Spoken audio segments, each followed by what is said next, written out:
It was 25th February 1956, and the delegates of 20th Party Congress of the Communist Party of Soviet Union were sitting in Moscow and waiting for a speech by General Secretary of Soviet Union to decide future course of USSR for the next 5 years. But when the meeting ended, all the delegates were shocked, so much that, according to some reports, some attendees suffered heart attacks, some later committed suicide.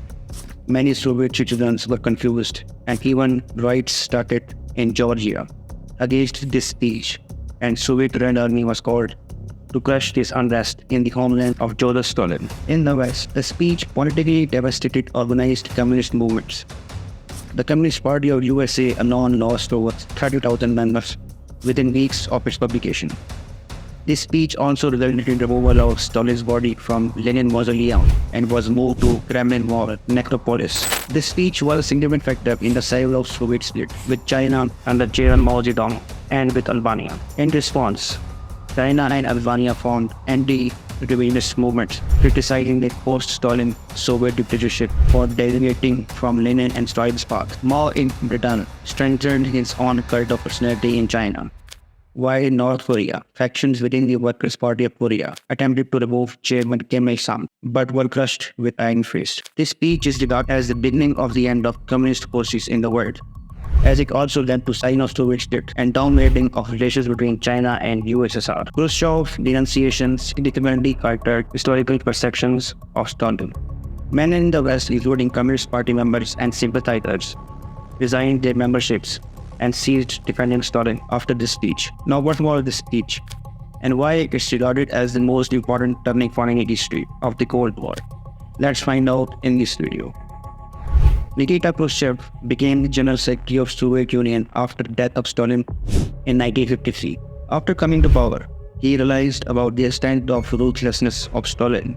He was of view that socialism must be achieved through peaceful means and with coexistence with capitalist states, in contrast to Stalin's aggressive stance towards the West and his emphasis on exporting the revolution.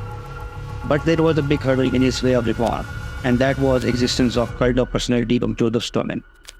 Now, what was this cult of personality of Joseph Stalin? Joseph Stalin's cult of personality became a prominent feature of Soviet culture. Since the start of Stalin's rule, Soviet propaganda machinery portrayed Stalin as an all-powerful, all-knowing leader with his name and images present everywhere in the Soviet Union.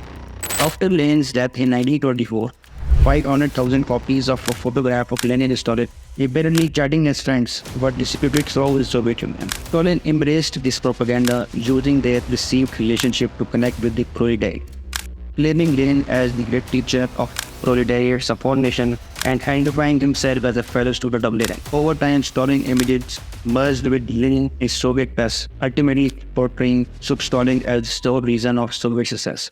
Stalin allowed devout celebration of Saint and Lenin before gradually shifting focus to himself. By 1933, Central Moscow had twice as many images of Stalin than Lenin, and whenever Stalin appeared in public, he was given 15 minutes or more standing ovations. The Soviet press constantly praised Stalin, describing him with terms like great, beloved, cold, wise, inspirer, and genius. He was portrayed as a caring and strong father-like figure, with the Soviet people as his children. From 1936, the press referred to Stalin as the father of nations, portraying an image of a stern family patriarch. This propaganda also resonated with the Russian people, who admire a strong leadership. Stalin's interaction with children became a key element of his personality cult. He often engaged in publicized gift exchanges with Soviet children of various ethnic backgrounds. Beginning in 1935, the phrase "Thank you, dear comrade Stalin, for a happy childhood" appeared above doorways in nurseries and schools, and children chanted the slogans at festivals. This propaganda machinery was so strong that workers and leaders of the Communist Party had to use specific phrases to describe Stalin in their speeches like "our best collective forward," "our best of the best," and "our darling," "our guiding star," and etc. The images of Stalin as a father figure aimed to change traditional religious symbols into his cult by shifting devotion from church to Stalin. The cult adopted Christian traditions of processions and devotion through Stalinist prayers and processions. Stalin's cult of prosperity led to a regaining traffic, with numerous towns, villages, and cities renamed in his honor, like Stalingrad, Stalin Avenue, Stalin Peace Skies were also named after him. Moreover, giant statues of Stalin were also placed everywhere in the Soviet Union and Eastern Europe. And he was given several titles such as Father of Nations, Builder of Realism, Architect of Communism, Leader of Progressive Humanity. The cult reached new heights during World War II, where Stalin's name was also included in the new Soviet national anthem.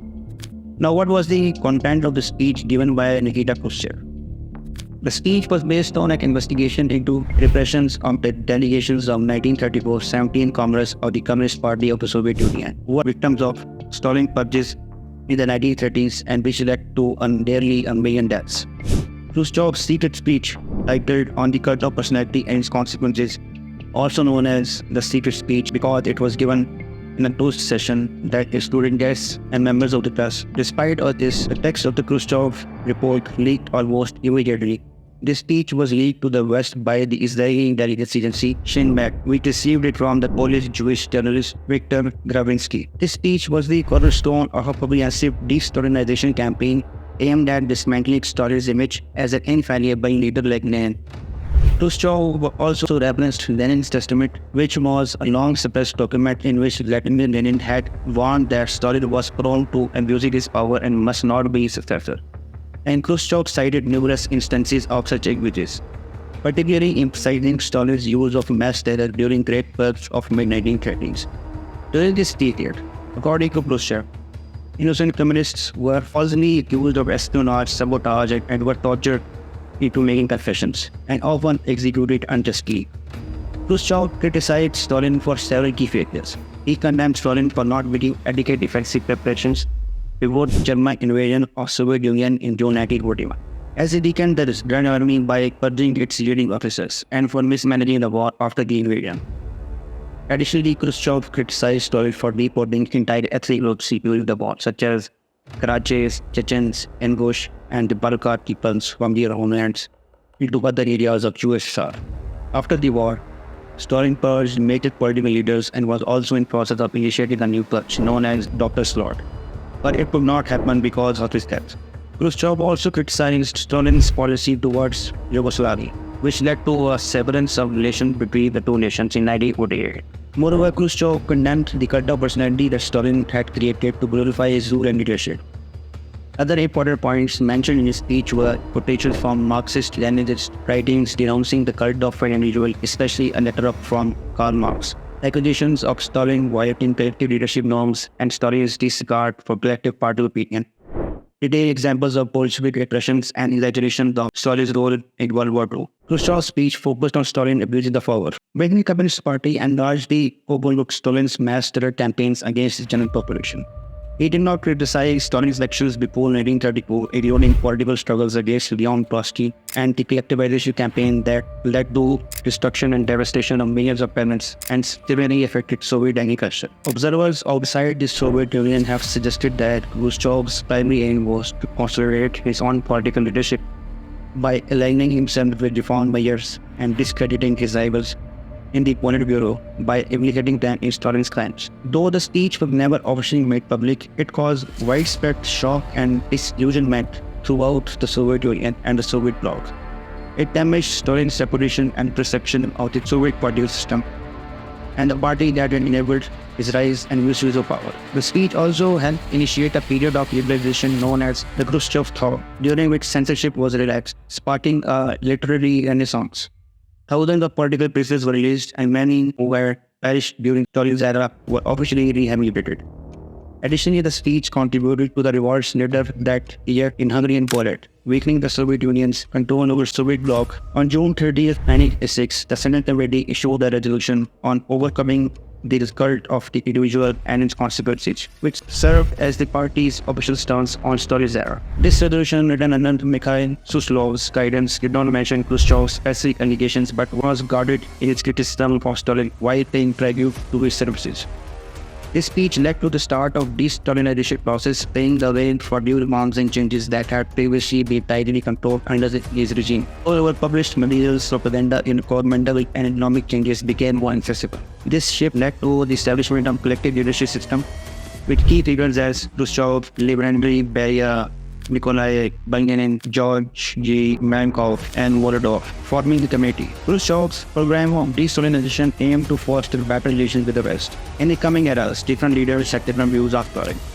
Under Khrushchev's successor Leonid Brezhnev, pro-Stalinist forces attempted to rehabilitate Stalin's reputation. But under Mikhail Gorbachev, who in 1987 speech condemned Stalin and his associates for mass repression and lawlessness, paved the way for more constructive criticism of Soviet history. After the breakup of Soviet Union, the Russian Federation under Vladimir Putin saw a resurgence of centralized and authoritarian control, along with the revival of Stalin's cult, focusing on his role in World War II.